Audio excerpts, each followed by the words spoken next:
गरीबों भत्ता टंका खाईगले पंचायत निर्वाही अधिकारी जाल दस्तखत करी भत्ता टंका हड़प कर पंचायत निर्वाही अधिकारी एमिति संगीन अभियोग आसी तिर्तोल ब्लॉक तुलंग पंचायतर कान्हपुर ग्राम रे पंचायत निर्वाही अधिकारी नरेंद्र मुर्मू जाल दस्तखत करी हिताधिकारी केउठी 1 मास आउ केउठी 2 मासर भत्ता टंका उठाई नेथिबा अभियोग होईछि। जणे कि 2 जण नुहंती एककालीन 70 जण हिताधिकारी एही ठकीर शिकार होईछन्ती।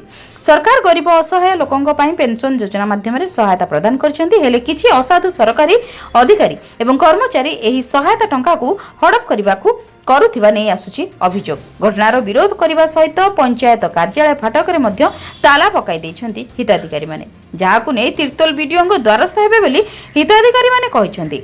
घटना को नहीं गणमाध्यम प्रतिनिधि पंचायतर सरपंच सहित जोगाजोग करथिले मध्य कौनसी जोगाजोग होई पारे नाही। पंचायत निर्वाही अधिकारी मासक मास भत्ता टंका न दे हिताधिकारी माननकु भुआ बुलेछन्ती। ए सबु मनमुखी कार्य को बारंबार विरोध होई आसुतिले मध्य तांकर ए सब को खातिर नाही बाबूंकर। एमिति कि पंचायत कार्यालय को हिताधिकारी माने गले ऑफिस आगरे ताला झुलु थाए। भत्ता टंका गला कुआडे पंचायतरु ब्लॉक ऑफिस पई धाई धाई नयंत हेउछन्ती वरिष्ठ नागरिक माने। गत जनवरी रे कौनसी समस्या नै कान्हपुर ग्रामर 70 जण हिताधिकारी भत्ता नेबा पई आसी पार नथिले।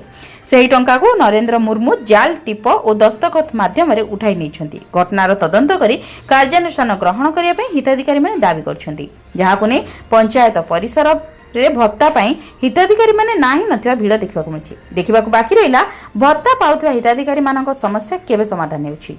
जगतसिंहपुर संतोष मलंग रिपोर्ट, जन अधिकार लाइव।